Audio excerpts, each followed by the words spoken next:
पे साइंस का पहला वीडियो है जो भाई राजस्थान पुलिस और पटवार की तैयारी कर रहे हैं उसके लिए साइंस के सारे स्टेप वाइज पूरी केमिस्ट्री पहले करवाई जाएगी, उसके बाद फिजिक्स, उसके बाद बायो के सब्जेक्ट्स के सारे लेसन। ऐसा नहीं है कि मतलब एक लेसन डाला फिर उसके आगे का पार्ट नहीं डाला। पूरी की पूरी रसायन विज्ञान, फिजिक्स और बायोलॉजी आपको पूरा का पूरा कंटेंट्स आपको मिलेगा राजस्थान पुलिस पटवार के लिए। और संविधान के ऑलरेडी मैं वीडियो बना चुका हूँ, संविधान जीके के अंदर संविधान का पार्ट चल रहा है और मैथ्स के अंदर क्षेत्रविधि का पार्ट चल रहा है। मैथ्स के भी आज से रेगुलर और आज शाम से रीजनिंग की भी रेगुलर क्लासेस स्टार्ट हो जाएगी। तो यदि आपने मेरा ये चैनल सब्सक्राइब नहीं किया है तो चैनल को सब्सक्राइब करो, लाइक करो और अपने दोस्तों में शेयर करो ज़्यादा से ज़्यादा। यदि आप बेल आइकन को दबाते हो तो आपको जब भी जैसे मैं वीडियो डालूंगा आपके पास नोटिफिकेशन आ जाएगा। तो आज मैं बात कर रहा हूँ रसायन विज्ञान की। रसायन विज्ञान है क्या? सबसे पहले मैं बात करूंगा कि रसायन विज्ञान क्या है। रसायन विज्ञान केमिस्ट्री जिसको बोलते हैं अपन, केमिस्ट्री शब्द ग्रीक भाषा के कीमिया से बना है। किससे बना है? ग्रीक भाषा के कीमिया से बना है। कौन सी भाषा के शब्द से बना है? ग्रीक भाषा के कीमिया से बना है। इसका वास्तविक अर्थ तो क्या होता है? इसका वास्तविक अर्थ होता है काला रंग। इसका वास्तविक जो केमिस्ट्री का जो वास्तविक अर्थ है होता है वो काला रंग होता है, ब्लैक कलर। बट इसका यहाँ पे क्या अर्थ लिया गया है? इसका यहाँ पे जो अर्थ लिया गया है उसका अर्थ लिया गया है एलॉयड टुगेदर। एलॉयड टुगेदर का क्या अर्थ है? मतलब एक साथ दो या दो से अधिक पदार्थों को एक जगह मिलाना। जैसे हाइड्रोजन और ऑक्सीजन को मिला के H2O बनता है।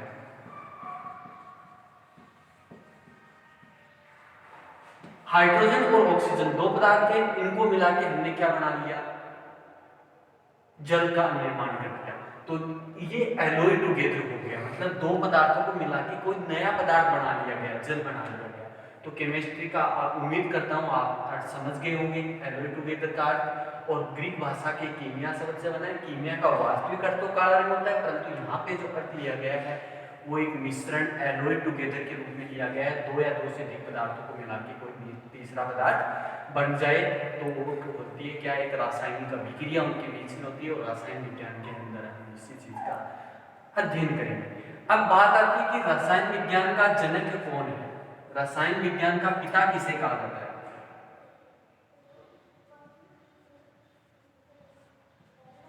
रसायन विज्ञान का पिता किसे कहा जाता है? लेवोसियर को कहा जाता है।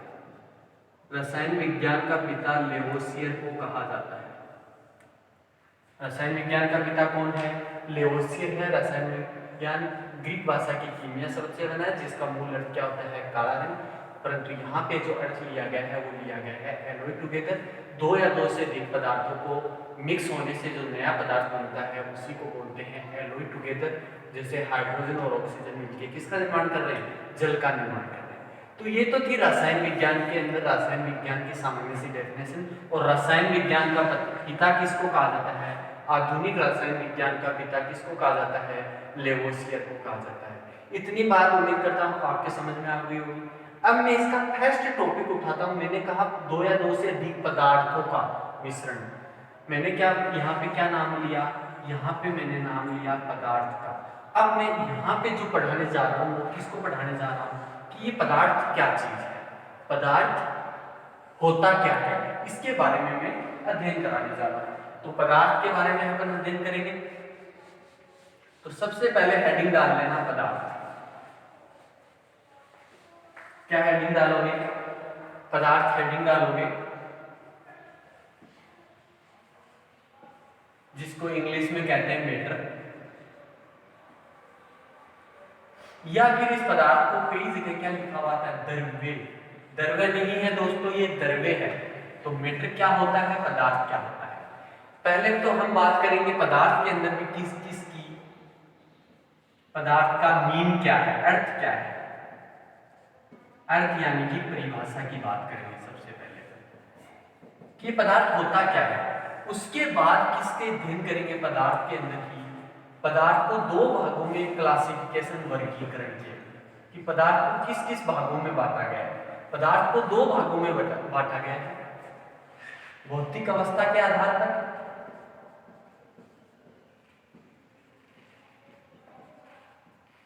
और रासायनिक संगठन के आधार पर।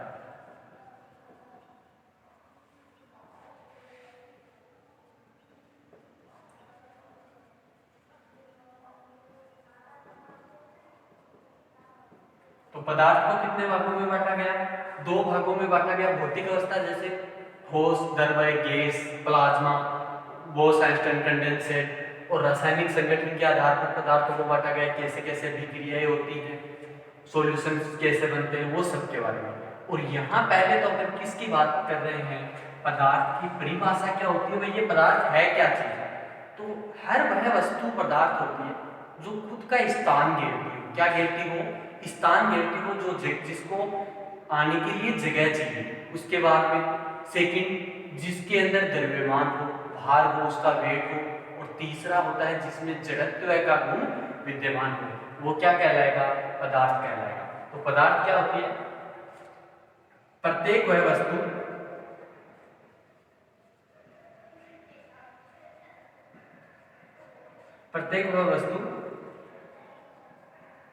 जो स्थान घेरती हो,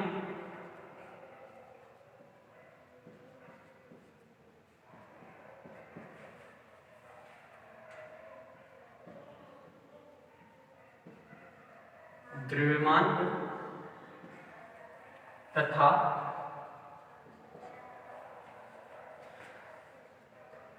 जड़त्व का गुण विद्यमान हो,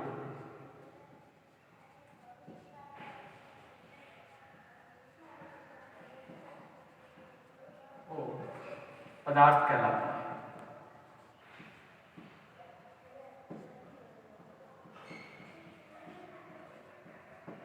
देखिए दोस्तों, अभी मैं वर्गीकरण में नहीं गया हूं, सिर्फ और सिर्फ किसकी बात कर रहा हूं मैं? पदार्थ की परिभाषा की। तो हर वह वस्तु पदार्थ होती है जो स्थान घेरती हो, मतलब जिसको जगह चाहिए, स्थान चाहिए, जिसका द्रव्यमान हो, जिसमें भार हो, वेग हो और जड़त्व का गुण विद्यमान हो, क्या कहलाती है? पदार्थ कहलाती है। अब इसके एग्जाम्पल जैसे मैंने लिखा है मार्कर। ये मार्कर देखो कहीं भी जाएगा स्थान घेरेगा, सरफेस पे जाएगा स्थान घेरेगा, भार है इसके अंदर और जड़त्व का गुण। जड़त्व का गुण क्या होता है? जड़त्व का गुण न्यूटन की गति का प्रथम नियम क्या दर्शाता है? जड़त्व के गुण को। देखो यदि ये मार्कर यदि यहाँ रखा हुआ है तो देखो अभी तक रखा हुआ है, यदि मान लो इसको सरफेस है और ये मार्कर यहाँ रखा हुआ है तो अभी ये रखा हुआ है, जब तक रखा रहेगा जब तक मैं इसको उठा न लूं या फिर इसके अंदर कोई बाह्य बल न लगा लिया जाए। जब बाह्य बल लगाया गया इसके ऊपर तो देखो मैंने इसको इससे उठाया तो इस पे क्या हुआ? इस पे मैंने बाह्य बल लगाया तब जाके ये यहाँ से हिला। मैं यहाँ खड़ा हूँ, मैं जब तक खड़ा रहूंगा जब तक ये मैं कोशिश न करूँ, मतलब पैर उठाऊंगा, बल लगाऊंगा आगे की तरफ खिसकने के लिए, या पीछे की तरफ खिसकना होगा पीछे की तरफ बल लगाऊंगा, या फिर मेरे आगे कोई धक्का नहीं दे दे तब तक मैं यहीं पे रहने वाला हूँ। तो जड़त्व का गुण क्या होता है? कोई वस्तु जिस स्थान पे है वह उसी विरामावस्था में है तो वह विरामावस्था में ही रहेगी, और गतिशील अवस्था में है तो वह गतिशील अवस्था में रहेगी जब तक उसके ऊपर क्या नहीं हो? बाह्य बल कार्यरत न हो। तो जड़त्व का गुण विद्यमान हो, स्थान घेरती हो, द्रव्यमान हो, ये सारे गुण होंगे तो वो क्या कहलाएगी? वो वस्तु पदार्थ कहलाएगी। एग्जाम्पल फर्स्ट क्या आया? लकड़ी। क्या एग्जाम्पल आया? लकड़ी। दूसरा हवा। देखो दोस्तों हवा भी स्थान घेरती है। आप यदि पूरे रूम के अंदर हवा के प्रेशर हो जाता है कई बार कांच तक टूट जाते हैं, तो हवा भी स्थान घेरती है। और हवा में भी क्या होता है? भार होता है, किसी चीज को खिसका सकती है, इतना भार होता है, इतना फोर्स होता है। और फिर दूसरा क्या? जल ले लो, वाटर ले लो, जो भी है, जल भी स्थान घेरता है। और जिसको महसूस किया जा सके, अपन हवा को महसूस कर सकते हैं। एक गुण और है इसमें, जिसको महसूस किया जा सके,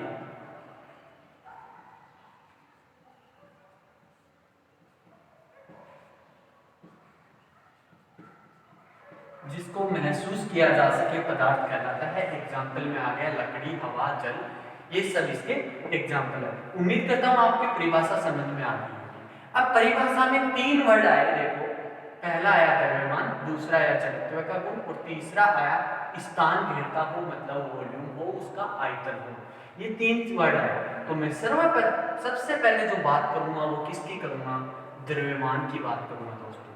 तो द्रव्यमान क्या होता है? अब द्रव्यमान को किससे दर्शाते हैं? केजी से दर्शाते हैं। और द्रव्यमान से मिलता जुलता एक वर्ड आपने सबने सुना होगा, क्या होता है? भार। और इस द्रव्यमान और इस भार में क्या अंतर होता है? आज सबसे पहले अपन इसी की बात करेंगे। तो मैं पहले तो ले रहा हूँ द्रव्यमान, और फिर जड़त्व का गुण मैं ऑलरेडी आपको बता चुका हूँ, आगे मैं लिखवा भी दूंगा, या फिर पहले आप जड़त्व का गुण लिख लीजिए, छोटा सा है, उसके बाद अपन द्रव्यमान और भार के अंदर अंतर की बात करेंगे। तो जड़त्व का गुण क्या होता है? परिभाषा में लिख रहा हूँ।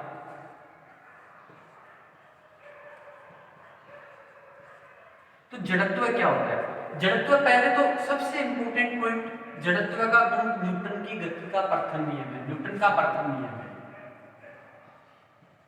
न्यूटन का प्रथम नियम किससे संबंधित है? न्यूटन का प्रथम नियम जड़त्व से ही संबंधित है। तो याद रखना, कई बार क्वेश्चन आ जाता है न्यूटन का प्रथम नियम किससे संबंधित है, तो आप सीधा सा क्या बताओगे? जड़त्व से संबंधित है। अब इसकी डेफिनेशन लिखना। जड़त्व की डेफिनेशन क्या होगी?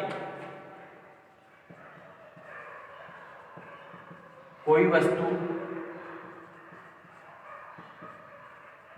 विरामावस्था, मतलब स्थिर पड़ी है, एक जगह हो तब में है, तो वह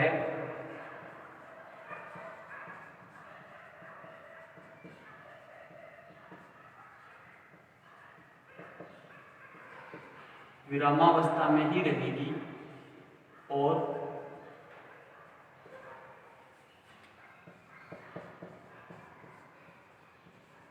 गतिशील है, तो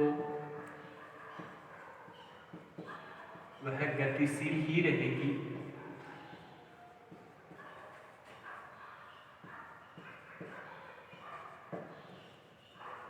जब तक कोई बाह्य बल कार्य न करे।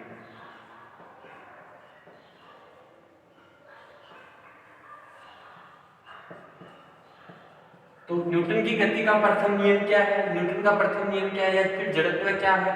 कोई वस्तु विरामावस्था में है तो विरामावस्था में ही रहेगी, और गतिशील अवस्था में है तो गतिशील ही रहेगी, मतलब चल रही होती है तो वो चलती रहेगी जब तक उस पर कोई बाह्य बल न लगाया जाए, बाहर से कोई फोर्स अपन न लगाए। तो ये जड़त्व का गुण हो गया। तो जड़त्व इस बात को समझ में आ गया होगा।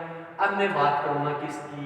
द्रव्यमान की। तो जिसने नहीं लिखा है लिख लीजिए वीडियो पॉज करके, मैं आगे बात कर रहा हूँ किसकी? द्रव्यमान की। तो अब नेक्स्ट जो हेडिंग डाल, द्रव्यमान और भार में अंतर। तो ये वर्गीकरण वगैरह का लिख लेना, भौतिक अवस्था के आधार पर मैं वर्गीकरण बाद में करवा दूंगा। तो अभी परिभाषा के ऊपर ही चल रहे हैं, अपन वर्गीकरण में गए नहीं है। परिभाषा में अपन ने क्या देखा? परिभाषा में देखा कि पदार्थ किसको कहेंगे? वह वस्तु जो स्थान घेरती हो, द्रव्यमान हो, जड़त्व का गुण हो, और जिसको अपन महसूस कर सके, क्या कहलाएगा? पदार्थ कहलाएगा। और जड़त्व का गुण क्या होता है? गति का न्यूटन का प्रथम नियम है। और उसके बाद में अपन क्या देख सकते हैं? विरामावस्था में, तो विरामावस्था में रहेगी। और कोई वस्तु चल रही होती है गतिशील अवस्था में, तो गतिशील अवस्था में रहेगी जब तक कोई बाह्य बल कार्य न करे। ये तो हो गया जड़त्व का। अब मैं बात कर रहा था अभी थोड़ी देर पहले द्रव्यमान और भार में अंतर। किस किस में अंतर देख रहे थे अपन? द्रव्यमान और भार में क्या अंतर होता है? द्रव्यमान को मास बोलते हैं इंग्लिश में, और भार को इंग्लिश में बोलते हैं वेट। इसमें भी अंतर होता है दोस्तों। देखो, द्रव्यमान और भार में पहला जो अंतर आता है, द्रव्यमान को किससे दर्शाते हैं? एसआई मात्रक। इसका अंतरराष्ट्रीय मात्रक क्या होता है? द्रव्यमान को अपन दर्शाते हैं किलोग्राम से, केजी से दर्शाते हैं। किससे दर्शाते हैं? किलोग्राम, केजी से दर्शाते हैं। द्रव्यमान को किससे दर्शाएंगे? केजी से। जबकि भार को अपन किससे दर्शाते हैं? इसका एसआई मात्रक होता है क्या? न्यूटन होता है। इसका ऐसा मात्रक क्या होता है? न्यूटन होता है, एन होता है। या फिर इस न्यूटन को कई बार न्यूटन नहीं लिखा हुआ था, ऐसे आ जाता है इसका ऐसा ही मात्रक क्या? केजी गुणा मीटर प्रति सेकंड का स्क्वायर। केजी गुणा मीटर प्रति सेकंड का स्क्वायर ऐसे आ जाता है। इसमें भी आपको कोई वो नहीं है। तो ये हो गया। अब द्रव्यमान को अपन दर्शाते हैं स्मॉल एम से, और भार को किससे दर्शाते हैं? डब्ल्यू से दर्शाते हैं। ठीक है, ये हो गया। अब इसमें अंतर क्या क्या है? द्रव्यमान एक अदिश राशि होती है। यह कौन कैसी राशि होती है? अदिश राशि होती है।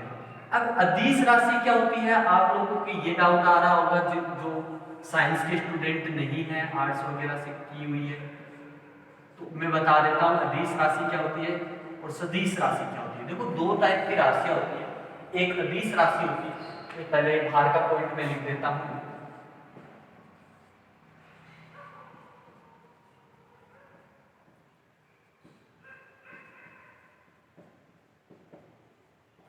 यह एक सदिश राशि होती है।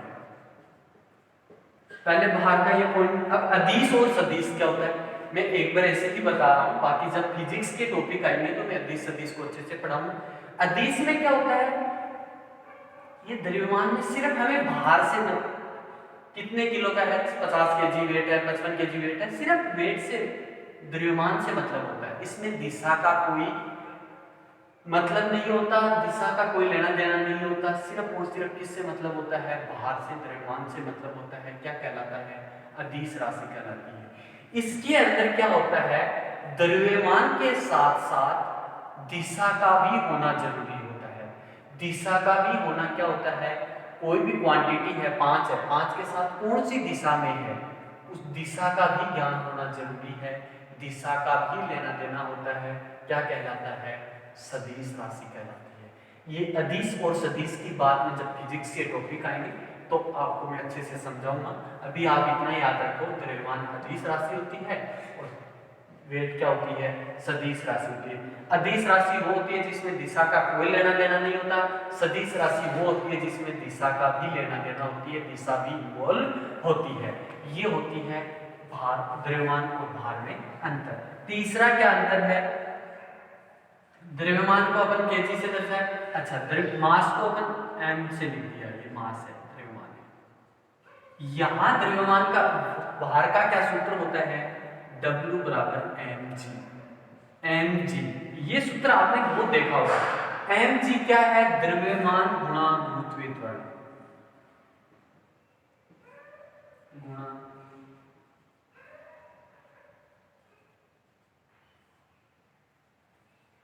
तो mg क्या है? m का मतलब द्रव्यमान, मास जो मैंने दर्शाया था, और g का मतलब है गुरुत्वीय त्वरण। और पृथ्वी पर गुरुत्वीय त्वरण का मान कितना होता है?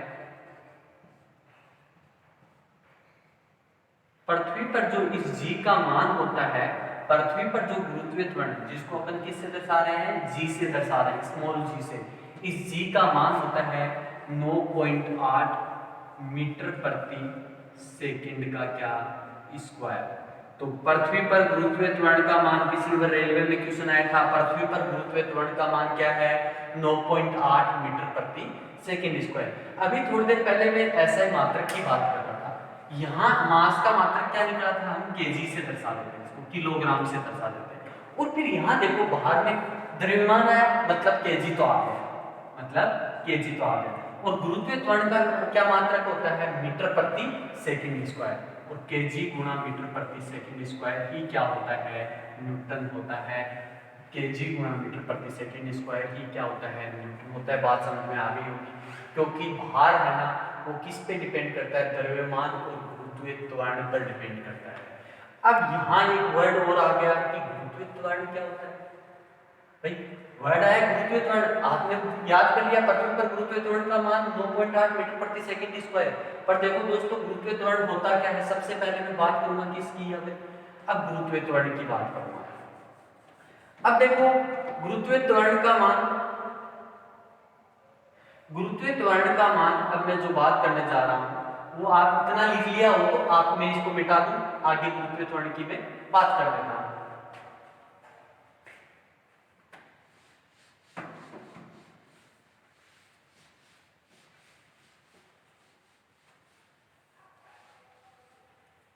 अब मैं जो बात करने जा रहा हूँ वो बात करने जा रहा हूँ गुरुत्वीय त्वरण।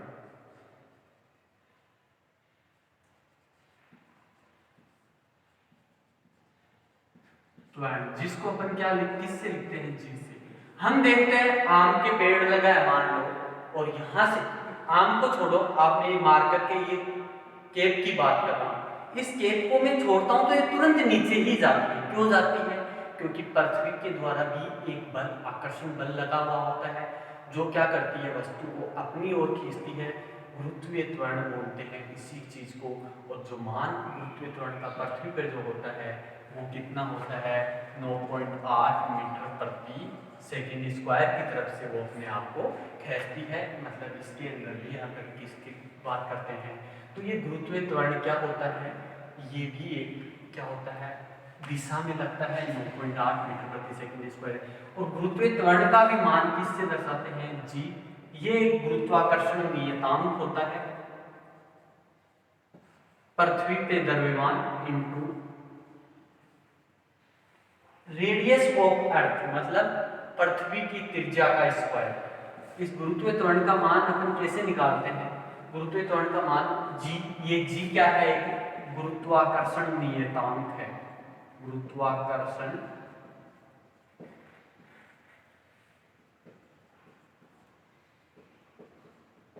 नियतांक है, और mv/r²। कई बार ये क्वेश्चन आ जाता है गुरुत्वीय त्वरण का मान होता है गुरुत्वाकर्षण नियतांक गुना पृथ्वी का द्रव्यमान गुना पृथ्वी की त्रिज्या का स्क्वायर। ये r है, पृथ्वी की त्रिज्या है, याद रखना दोस्तों, पृथ्वी की त्रिज्या। रेडियस ऑफ ई जो लिखा हुआ है अर्थ है, अर्थ पृथ्वी, और मास ऑफ अर्थ मतलब द्रव्यमान ऑफ पृथ्वी का भार, द्रव्यमान पृथ्वी का क्या, द्रव्यमान। और ई का मतलब वही अर्थ, मास पृथ्वी, पृथ्वी का द्रव्यमान। तो याद हो गया होगा जी बराबर कैपिटल जी, स्मॉल जी, गुरुत्वीय त्वरण को स्मॉल जी से दर्शाते हैं, और कैपिटल जी क्या होता है, गुरुत्वाकर्षण नियतांक होता है, जी इंटू mv/r² क्या होगा। ये हो गया गुरुत्वीय त्वरण की बात कर ली। पृथ्वी पर गुरुत्वीय त्वरण का मान कितना होता है, 9.8 मीटर प्रति सेकेंड स्क्वायर होता है। ये बात अब धीरे धीरे मैं बात कर किसमें जा रहा हूँ, बाहर में और द्रव्यमान के अंदर बात कर रहा हूँ। तो ये आपने लिख लिया होगा। अब द्रव्यमान और भार के कुछ ऐसे इंप्लीमेंट्स देखेंगे कि कैसे किस तरीके से काम करते हैं। मैंने बताया था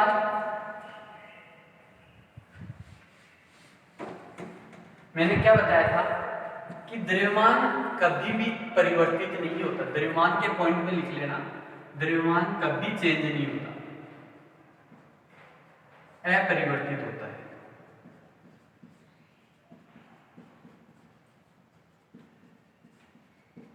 द्रव्यमान क्या होता है, अपरिवर्तित होता है, जबकि भार क्या होता है, परिवर्तित होता है। जैसे मैं बात किया परिवर्तित कैसे, जैसे मैं यहाँ पे 50 केजी का हूँ, चंद्रमा पे भी जाऊंगा तो द्रव्यमान मेरा कितना रहेगा, उतना ही रहता है, परंतु मेरा भार क्या हो जाता है, कम हो जाता है। भार क्या हो जाता है, कम हो जाता है। देखिए माना मेरा वेट 50 केजी है, मेरा वेट कितना है, 60 केजी है, और मैं जा रहा हूँ, ये मेरा पृथ्वी पर भार है, ये मेरा पृथ्वी पे द्रव्यमान है। मेरा पृथ्वी पे द्रव्यमान कितना है, 60 केजी है। तो चंद्रमा पे भी मेरा द्रव्यमान कितना होगा। देखो द्रव्यमान की बात करें, याद रखना, वहां अच्छे से आप ध्यान रखना पेपर में, द्रव्यमान पूछ रहा है या भार पूछ रहा है। द्रव्यमान पूछ रहा है तो मैंने कहा द्रव्यमान अपरिवर्तित होता है, कभी भी बदलता नहीं है भाई। पृथ्वी पे द्रव्यमान तक 60 केजी है, तो चंद्रमा पे भी द्रव्यमान कितना होगा, 60 केजी ही होगा दोस्तों। और जबकि भार की बात कर लूं तो भार बदल जाएगा भाई दोस्तों। यदि मेरा यहाँ भार 60 केजी है और तो कहाँ पे भार? चंद्रमा पे। तो याद रखना चंद्रमा पर भार हमेशा क्या होता है? कम होता है। चंद्रमा पे हमेशा भार क्या होता है? कम होता है। और वो कैसे कम होता है मैं बताता हूं। कितना कम होता है? द्रव्यमान का 1/6 गुना ज्यादा होता है पृथ्वी से। मतलब यदि मेरा भार पृथ्वी, वेट ऑफ अर्थ, पृथ्वी पर भार बटा कितना? 6 का भाग लग जाएगा। कई बार क्वेश्चन आ जाता है पृथ्वी के चंद्रमा पर भार पृथ्वी के भार का होता है 1/6 गुना। 6 गुना कभी नहीं, जितना होता है उतना ही होता है। डब्ल्यू ई बराबर होगा डब्ल्यू एम। एम का मतलब मून, चंद्रमा, और डब्ल्यू ई का मतलब होता है पृथ्वी का भार, पृथ्वी पर भार और चंद्रमा पे भार बराबर होगा। ऐसे ऑप्शन आपको मिल जाएंगे। तो याद रखना पृथ्वी के भार का चंद्रमा पर भार कितना होता है?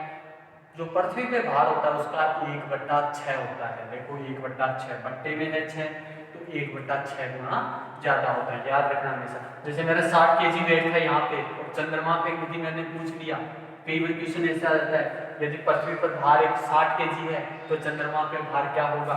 60 में किसका भाग दे दूंगा मैं? 6 का भाग दे दूंगा। कितना kg होगा? 10 kg होगा।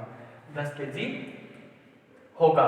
आपने कभी कभी नोटिस किया होगा अपन जब भी कोई ऊंचाई से छलांग मारते हैं तो अपने भार को अपन क्या मानते हैं? कम मानते हैं।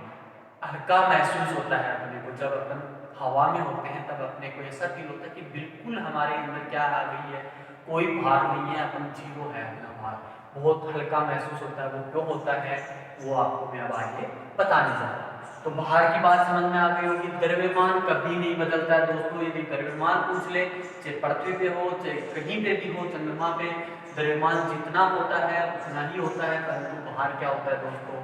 परिवर्तित होता है। और चंद्रमा पे भार पृथ्वी के भार का 1/6 गुना होता है। यदि मेरा भार 60 kg पृथ्वी पे है तो चंद्रमा पे कितना हो जाएगा? 60 में 6 का भाग लग जाएगा। कितना हो जाएगा दोस्तों? 10 kg हो जाएगा। उम्मीद करता हूँ आपकी बात समझ में आ गई। अब मैं एक छोटा सा पॉइंट और लेता हूं।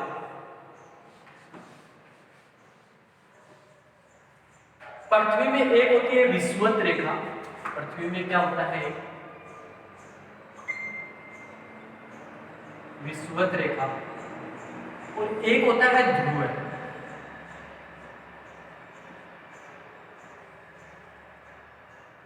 और एक क्या होता है?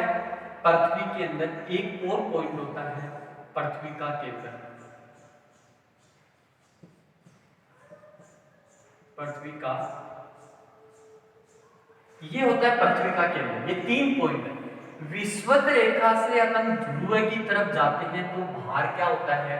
बढ़ता जाता है। देखो दोस्तों भार क्या होगा? बढ़ता जाएगा, इंक्रीज होगा। ये बढ़ता हुआ मतलब बढ़ रहा है। विषुवत रेखा से ध्रुव की तरफ जा रहे हैं, देखो इसी दिशा में जा रहे हैं, लगातार भार बढ़ता जाएगा। और हमारा भार सबसे ज्यादा कहाँ पे होता है? कई बार क्वेश्चन आ जाता है एक व्यक्ति का भार सबसे ज्यादा कहाँ पे होगा? विषुवत रेखा पे, ध्रुव पे, पृथ्वी के केंद्र पे, चंद्रमा पे। तो सबसे ज्यादा जो भार होता है वो दोस्तों कहाँ होता है? ध्रुव पे होता है। तो ध्रुव पे सबसे ज्यादा भार होता है। और यदि अपन ध्रुव से किधर आ रहे हैं? विषुवत रेखा की तरफ आ रहे हैं तो भार क्या होता है? भार हमेशा कम होता जाता है। ध्रुव से विषुवत रेखा की तरफ जब आते हैं तो भार बिल्कुल कम होता जाता है। और एक बात और बता देता हूं मैं, पृथ्वी के केंद्र पर भार अपना क्या होता है? शून्य होता है। पृथ्वी के केंद्र पर भार कितना होता है? हमेशा याद रखना, कई बार क्वेश्चन आ जाता है पृथ्वी के केंद्र पर भार शून्य होता है। अब देखो दोस्तों यहाँ पे 2 चीजें आपको याद रखनी। मैंने एक सूत्र बताया था थोड़ी देर पहले, भार का सूत्र W बराबर क्या बताया था मैंने? द्रव्यमान गुणा गुरुत्वीय त्वरण। W बराबर mg भी बताया था। देखो भार बढ़ रहा है, मैंने कहा द्रव्यमान तो कभी नहीं बदलेगा।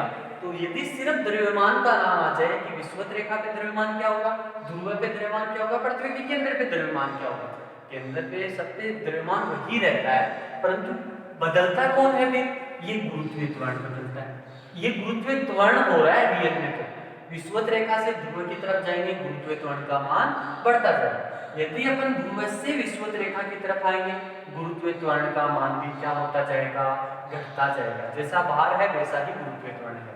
और यदि अपन पृथ्वी के केंद्र पे गुरुत्वीय त्वरण का मान जी का मान क्या होता है, शून्य होता है, जी घटता है। इधर ये देखो दो डब्बे बना दिए मैंने, और जी कई बार आ जाता है गुरुत्व भार की जगह क्या पूछ लेता है, गुरुत्वीय त्वरण पूछ लेता है, तो डरने की जरूरत नहीं है। W बराबर mg, वहां द्रव्यमान चेंज नहीं होता, ये गुरुत्वीय त्वरण ही चेंज होता है। तो ये भारहीनता की स्थिति आ जाती है, और जब भारहीनता की स्थिति आ जाती है तो आप भारहीनता की स्थिति, भार शून्य होता है, तो इसको बोलते हैं भारहीनता की स्थिति।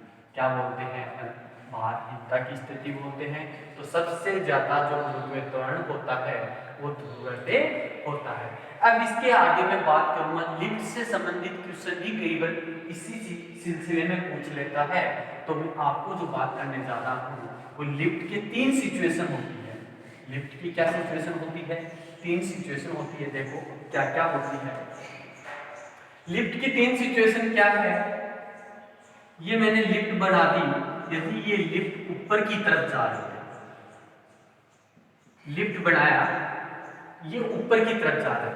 एक मैंने लिफ्ट बनाया जो क्या हो रहा है, नीचे की तरफ जा रहा है। एक मैंने लिफ्ट बनाया जो नीचे की तरफ जा रहा है, और एक लिफ्ट ऐसा हुआ भाई साहब, ऊपर गया हुआ लिफ्ट था, स्प्रिंग टूट गई उसकी, और लिफ्ट क्या हो गई, क्या हुआ, रस्सी टूट गई।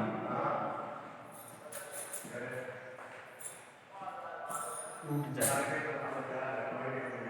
मतलब स्वतंत्र हो गई, लिफ्ट क्या हो गई, स्वतंत्र हो गई। ये 3 सिचुएशन लिफ्ट में बनती है। पहली सिचुएशन जब लिफ्ट ऊपर जा रही होती है तो यहाँ जो गुरुत्वीय त्वरण जी होता है वो किसके साथ ऐड होता है, इसमें ये त्वरण ऐड क्या हो जाता है, ऐड हो जाता है। बाहर हमें जब अपन लिफ्ट में होते हैं तो हमारा गुरुत्वीय त्वरण और जो लिफ्ट का जो त्वरण है, जो वेग जो बढ़ रहा है वो क्या होता है, बढ़ जाता है, और हमें ज्यादा भार फील होता है। जैसे मतलब अपने में भार 60 kg हो, जब अपन लिफ्ट से ऊपर की तरफ जा रहे होते हैं हमें लगता है कि अपन ज्यादा भारी हैं, और जब लिफ्ट के अंदर अपने को ज्यादा महसूस होता है, और जब लिफ्ट नीचे की तरफ आता है तो ये जो नया जो गुरुत्वीय त्वरण जो बनता है वो क्या बनता है, नॉर्मल गुरुत्वीय त्वरण में से इस बार हमारा भार कम होता हुआ जो त्वरण होता है वो माइनस होता है। ये क्या होता है दोस्तों, ये होता है त्वरण, त्वरण होता है। ये क्या होता है दोस्तों, त्वरण होता है, जिसका मैं किसमें बताऊंगा, फिजिक्स के अंदर अच्छे से डेफिनेशन करूंगा। आप तो ये याद रखना कि ये त्वरण इसके साथ ऐड हो जाता है, तो लिफ्ट के अंदर हमने गुरुत्वीय त्वरण में त्वरण और ऐड हो गया तो हमारा भार ज्यादा फील होगा। गुरुत्वीय त्वरण में से त्वरण घट गया मतलब पृथ्वी के गुरुत्वीय त्वरण से भी कम आ गया मान, हमें भार कम फील होगा। जब रस्सी टूट जाती है तो ऐसी सिचुएशन में जो ये त्वरण होता है, जो गुरुत्वीय त्वरण, अपना गुरुत्वीय त्वरण जो खुद का है गुरुत्वीय त्वरण, वो उसमें से फिर देखो पृथ्वी जैसे ही रस्सी टूटी स्वतंत्र स्थिति में आ गई, पृथ्वी का ही गुरुत्वीय त्वरण लगने लग गया, मशीन का त्वरण काम नहीं कर रहा है इस सिचुएशन में। और क्या होता है जब मशीन का गुरुत्वीय त्वरण काम नहीं कर रहा होता है उस सिचुएशन में, मशीन का त्वरण काम नहीं कर रहा, वेग काम नहीं कर रहा, अब पृथ्वी अपनी तरफ खींच रही है उस लिफ्ट को, भाई रस्सी टूट गई वहां से। अब जो ये लिफ्ट के डब्बे को कौन खींच रहा है, पृथ्वी अपने तरफ खींच रही है। पृथ्वी अपने तरफ खींचती है तो वो उसी गुरुत्वीय त्वरण से खींचती है, क्या गुरुत्वीय त्वरण 9.8 मीटर प्रति सेकंड स्क्वायर, इसी त्वरण से खींच रही है पृथ्वी। जब पृथ्वी मतलब ये वाला हमारा जो गुरुत्वीय त्वरण, जो पृथ्वी वाला गुरुत्वीय त्वरण, और जो लिफ्ट को भी पृथ्वी ही खींच रही है, तो ये गुरुत्वीय त्वरण बराबर होता है। और जब ये सिचुएशन आती है तो जी में से जी जाएगा, तो इस जी डेस का मान क्या आएगा, 0 आएगा। 0 आएगा मतलब शून्य आएगा। जैसे ही ये शून्य सिचुएशन में पहुंचता है तो भार का तो सूत्र ही क्या होता है, W बराबर mg, और इस g का मान यहाँ 0 रख दोगे तो भार भी क्या हो गया, शून्य हो गया, भार भी क्या हो गया। ऐसी सिचुएशन में भार क्या हो जाता है, शून्य हो जाता है दोस्तों, और उसको क्या कहते हैं, भारहीनता की स्थिति कहते हैं, और उसको क्या कहते हैं। तो जब लिफ्ट की रस्सी टूट जाती है तो हमें भारहीनता की स्थिति महसूस होती है, हमारे में 0 भार अपने को फील होता है। जब नीचे आ रही होती है तो भार हमें कम प्रतीत होता है, जब लिफ्ट ऊपर की तरफ जा रही होती है तो हमारे जो वास्तविक भार है उससे हमें कुछ ज्यादा प्रतीत होता है। तो उम्मीद करता हूँ आपको ये सब चीजें समझ में आ गई होगी। अब ये तो हो गया जो पदार्थ की परिभाषा में जो शब्द आए थे उनके बारे में अच्छे से डेफिनेशन क्लियर हो चुकी है। तो आज के लिए इतना ही। आगे की मैं कल की क्लास में आपको अच्छे से जो उसका वर्गीकरण था भौतिक अवस्था और रासायनिक अवस्था के आधार पे उसके बारे में अपन कल चर्चा करेंगे। तो उम्मीद करता हूँ यदि मेरे चैनल को लाइक सब्सक्राइब नहीं किया है तो लाइक कर लीजिए, सब्सक्राइब कर दीजिए और कैसा लगा वो कमेंट सेशन में आप बता दीजिए ये पार्ट, ताकि मैं आगे के वीडियो और बेहतर तरीके से बना सकूं। और चैनल को अपने दोस्तों में क्या कर दीजिए, शेयर कर दीजिए। तो आज के लिए इतना ही। बाकी रेगुलर केमिस्ट्री की और उसके केमिस्ट्री खत्म होने के बाद फिजिक्स और साइंस, मतलब राजस्थान पुलिस और पटवार के लिए बिल्कुल फ्री में सारी चीजें आपको मिलेगी। स्टेप वाइज आप स्टेज वाइज आप अपने नोट्स तैयार कर लीजिए दोस्तों, फ्री में आपको बिल्कुल एकदम से फ्री में। केआर कॉम्पिटिटिव क्लासेज का चैनल आप सब्सक्राइब कर लीजिए। आपको साइंस, मैथ्स, रीजनिंग और जीके आपको बिल्कुल फ्री में कंटेंट्स मिलने वाले हैं। इसके रेगुलर क्लासेज आपको मिलेगी और सारे के सारे अच्छे से आपको तैयारी करवा दी जाएगी।